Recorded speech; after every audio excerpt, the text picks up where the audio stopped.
Guys जब हम 10th से 11th में जाते हैं, कॉलेज सिलेक्शन के टाइम कुछ बातों का ध्यान नहीं रखते और हम किसी का इधर उधर का सुन के या ज्ञानी बाबाओं का सुन के हम कुछ भी कॉलेज सिलेक्शन कर लेते हैं, जिसके कारण हमें आगे जाके अभी नहीं फील होता। जैसे हम 12th में जाते तो फीलिंग हमें आना स्टार्ट हो जाता है, यार बहुत बड़ा गड़बड़ हो गया है। बट तब हम रिटर्न आने का चांसेस बिल्कुल नहीं होता।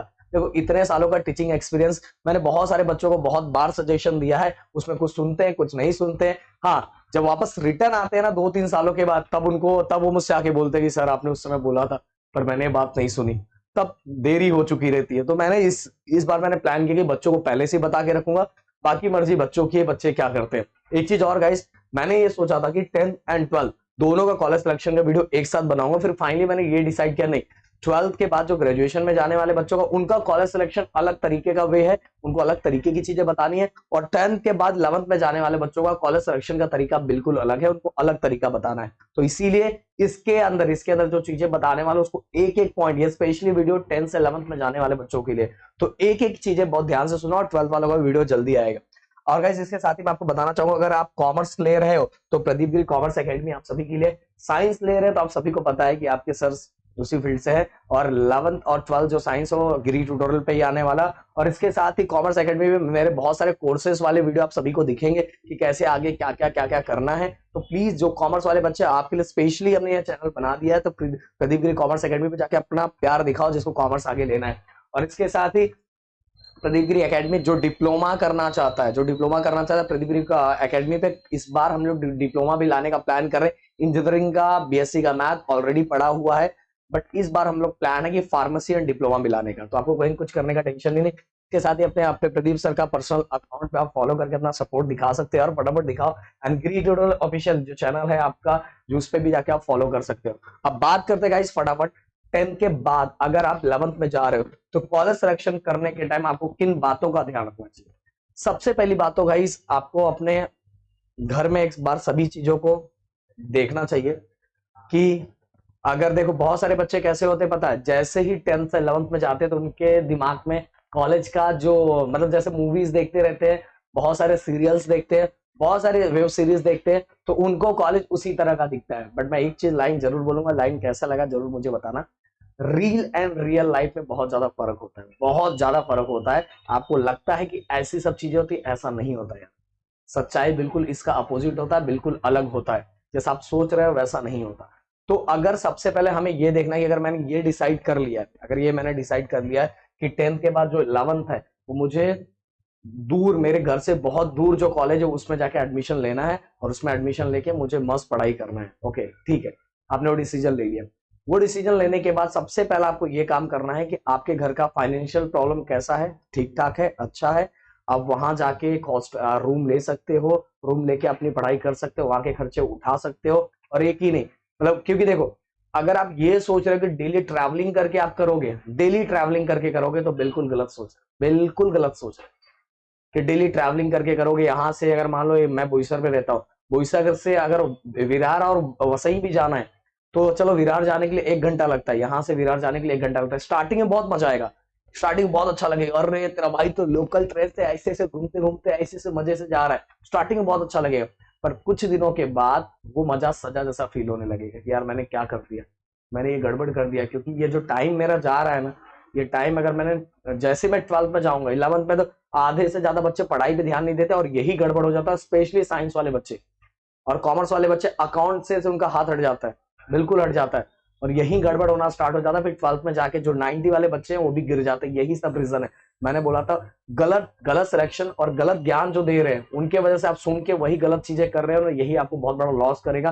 क्योंकि स्पेशली देखो, 10 का परसेंटेज आपको कॉलेज में एडमिशन दिलाने के लिए, और 10th के बाद 11th में एडमिशन सभी को मिलेगा। ये मैं विद प्रूफ बोल रहा हूँ, सभी को मिलने वाला है। किसी को ऐसा नहीं कि 45% वाले को भी नहीं, सबको मिलेगा, सबको मिलने वाला है, और सबको एडमिशन मिलेगा। हाँ, कॉलेज, हर कॉलेज हो सकता है आपका कोई ड्रीम कॉलेज होगा, पर आपका ड्रीम कॉलेज भी है तो जो बातें मैं बता रहा हूँ उस पर ध्यान देना। अगर मान लो 11th-12th में आपका कोई ड्रीम कॉलेज है कि मुझे 11th में इसी कॉलेज में पढ़ना है, तो सबसे पहली बात कि फाइनेंशियल प्रॉब्लम आपके घर में तो नहीं है ना। क्योंकि अगर आपको कॉलेज में पढ़ना है तो कॉलेज के नजदीक आपको रूम लेके रहना ही पड़ेगा। अगर आप ये सोच रहे हो ट्रैवलिंग करके करोगे तो आप अपना टाइम वेस्ट कर रहे हो, क्योंकि ये 12th में आपको फील होगा, पहली बात।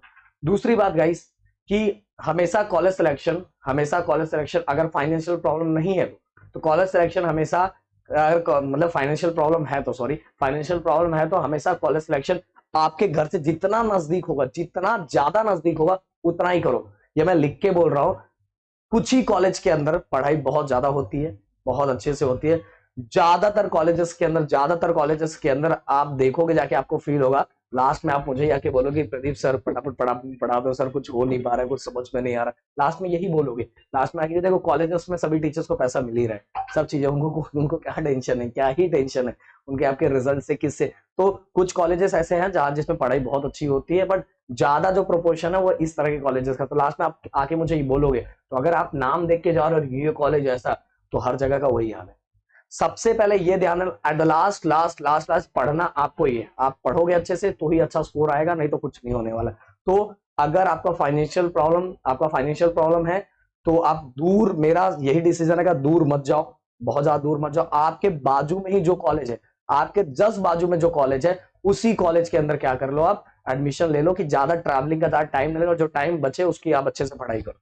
एक और ऑप्शन बहुत अच्छा बनाया गया है कि जैसे हो सकता है आपको बोईसर में आके मुझसे पढ़ना है, तो इंटीग्रेटेड कर सकते हो। बहुत सारे कॉलेजेस ऐसे हम लोग भी इंटीग्रेटेड करवा देते कि आप इंटीग्रेटेड कर लो, अपना दिन भर पढ़ते रहो। ये भी बहुत अच्छा ऑप्शन गवर्नमेंट की तरफ से, बोर्ड की तरफ से बच्चों को दिया गया, जो बहुत अच्छा है कि इंटीग्रेटेड कर लो। इंटीग्रेटेड कॉलेज में आ रहा अपना पढ़ाई दिन भर हम 11th-12th में कर सकते हैं। क्यों, देखो 10th का जो होता है वो एडमिशन दिलाने के लिए होता है, बट 12th का जो रिजल्ट होता है, 12th का रिजल्ट अगर गड़बड़ हुआ तो भाई आगे फ्यूचर का सवाल उसी से आपको अच्छा कॉलेज, अच्छा खासा कैंपस कॉलेज मिलना। क्योंकि इसलिए मैंने बोला 12th का जो कॉलेज सिलेक्शन होता है बिल्कुल तरीका अलग होता है। हमें 12th में दूर जाना ही है, और दूर जाने के लिए कॉलेज भी अच्छा मिलना चाहिए, और कॉलेज अच्छा मिलने के लिए आपका परसेंटेज, आपका एमएसटी सीटी का रिकॉर्ड, आपका जेई का रिकॉर्ड बहुत अच्छा होना चाहिए, तो आपको 12th के बाद अच्छा कॉलेज मिलेगा, नहीं तो नहीं मिलेगा।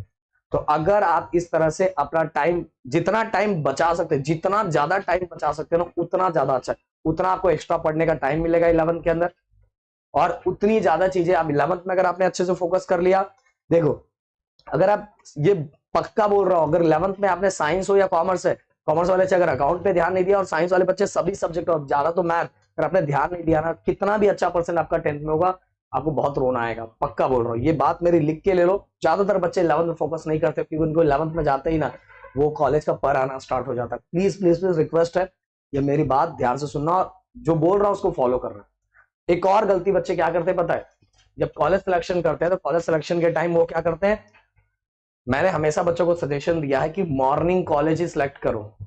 ओके, आफ्टरनून कॉलेज जो सिलेक्ट करते हैं ना, अभी तो अच्छा लगता है, पर बाद में 12th में जाने के बाद वही सजा फील होने लगता है। मान लो आपका कॉलेज 12 बजे का है, आपकी हैबिट वही रहेगी, अब 8-9 बजे उठोगे सो के, 8-9 बजे सो के उठोगे, इसके बाद तैयार होगे, तैयार होने में आपको आधा 1 घंटा लगेगा, लगने के बाद आप भागोगे कि 12 बजे का कॉलेज है तो 11 बजे निकल जाओगे, तो दिन का टाइम, आपका सुबह का टाइम तो गया ना, बिल्कुल गया। फिर शाम को आप 6 बजे वापस रिटर्न, 6 बजे अगर दूर है तो 7-7:30 बजे घर पे आओगे, 7:30 बजे घर पे आने के बाद कॉलेज का असाइनमेंट ये सब करने में टाइम मिलेगा। और कहीं अगर अच्छा ऑफलाइन क्लास ज्वाइन करना है या कुछ कोर्स ज्वाइन करना है तो वो बिल्कुल ऑप्शन नहीं रहता, बिल्कुल। और वैसे बता रहा हूँ, ऑप्शन पढ़ने का भी टाइम नहीं रहेगा आपको। स्कूल के कॉलेजेस के जितने असाइनमेंट है वो लिखते लिखते 9-10 बज जाएगा, और दिन भर से आप थके हुए हो कि आपको रेस्ट करने का टाइम नहीं मिला, जल्दी आपको नींद भी आ जाएगी। इसलिए मैंने हर साल बच्चों को बोला है कि अगर कॉलेज सेलेक्ट कर रहे हो तो पहला डिसीजन आपका मॉर्निंग कॉलेज ही होना चाहिए। जितना कम टाइम का कॉलेज हो ना उतना ज्यादा अच्छा है। सुबह 7 से जाके 11-12 बजे तक छूट के आ जाओ, 1-2 घंटा सो लो, रेस्ट कर लो। 2 घंटा सोने के बाद आप अगर ऑफलाइन क्लास है या तो आपने कोई कोर्सेज ज्वाइन किया, वो करने के बाद आप जिम वर्कआउट कर सकते हो, सब कुछ, बहुत सारी चीजें मैनेज हो सकती है अगर मॉर्निंग आपका कॉलेज है। इसलिए मेरे जितने बच्चे, मैं सभी को सजेशन यही दूंगा कि मॉर्निंग कॉलेज ही ज्वाइन करो, ज्यादा बेनिफिट होगा time wise. But last decision और लास्ट ऑप्शन तो वो आपके ऊपर ही, आप क्या करना चाहते हो, क्या कैसा करना चाहते हो। तो मैंने बोला कि अगर कॉलेज सेलेक्ट कर रहे हो, अगर आपको दूर किसी कॉलेज में जाके करना है, तो पहली बात फाइनेंशियली आप स्ट्रांग हो, वहां का खर्चा, क्योंकि वहीं जाके आप रहना पड़ेगा। स्टार्टिंग में आप सोचोगे ट्रैवलिंग करूंगा, स्टार्टिंग का कुछ दिन अच्छा लगता है, बाद में अच्छा नहीं लगता। समझ में आया, कॉलेज जितना नजदीक करोगे, या तो इंटीग्रेटेड कर लो, इंटीग्रेटेड कर लो। अगर बोईसर में आपको आना है तो मैं इंटीग्रेटेड करवा दूंगा, इंटीग्रेट करवा के यहाँ 4-5 दोस्त आ जाओ, 4-5 दोस्त एक रूम लेके रह लो, और उसमें कर सकते हो। बहुत सारे बच्चे ये भी मुझे मैसेज कर रहे हैं कि सर 11th में आपसे अगर ऑफलाइन हम नहीं कर पाएंगे तो प्लीज हमें ऑनलाइन कोर्सेज कुछ स्टार्ट कर दो। देखो मैं आपको एक चीज बताना चाहूंगा कि पहला कमिटमेंट तो मेरा ऑफलाइन बैच का, क्योंकि ऑफलाइन बैच मेरा पूरा 18 साल होने जा रहा है, तो ऑफलाइन बैच का है। दूसरा कमिटमेंट मैंने किया कि बच्चों को और यूट्यूब पे भी लेक्चर्स आएंगे, वो भी मुझे कमिटमेंट पूरा करना है।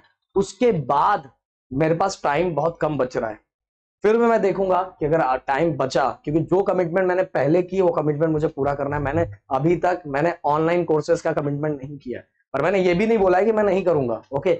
बट मैं देखूंगा, क्योंकि हो सकता है कुछ बच्चों को पढ़ना है। तो पहली बात तो सबसे पहला ऑफलाइन, देन इसके बाद यूट्यूब, मेरा यूट्यूब पे जो लेक्चर्स मेरे आने वाले वो, और इसके बाद लास्ट अगर मेरे पास उसमें से टाइम बचा, मेरे शेड्यूल के बाद टाइम बचा, तो मैं आप सभी को बता दूंगा कि ठीक है, आज जिनको मुझसे डायरेक्ट ऑनलाइन पढ़ना है उसके लिए भी मैं कुछ करता हूँ, ऑनलाइन कोर्सेज कुछ लाता हूँ। बट वो बात का डिसीजन है 11th में, अभी तो कॉलेज वाले सेलेक्ट कर लो फिर इसके बाद। और मुझे नहीं लगता मेरे पास टाइम बच पाएगा, क्योंकि 7 से 8 घंटे में तो मैं ऐसे ही थक जाता हूँ, फिर यूट्यूब के इतने सारे चैनल उनको मैनेज करना। फिर भी हम देखेंगे, अगर कुछ होगा तो मैं आपको पहले ही इन्फॉर्म कर दूंगा, जैसे आप 11th में जाने से पहले। तो भाई जो चीजें मैंने आपको बताई है, प्लीज इन बातों पे बहुत अच्छे से ध्यान देना और एक एक पॉइंट पे फोकस करना और इस तरह से ही कॉलेज सेलेक्ट करना। Thank you so much guys, मिलते हैं नेक्स्ट वीडियो में। जय हिंद दोस्तों।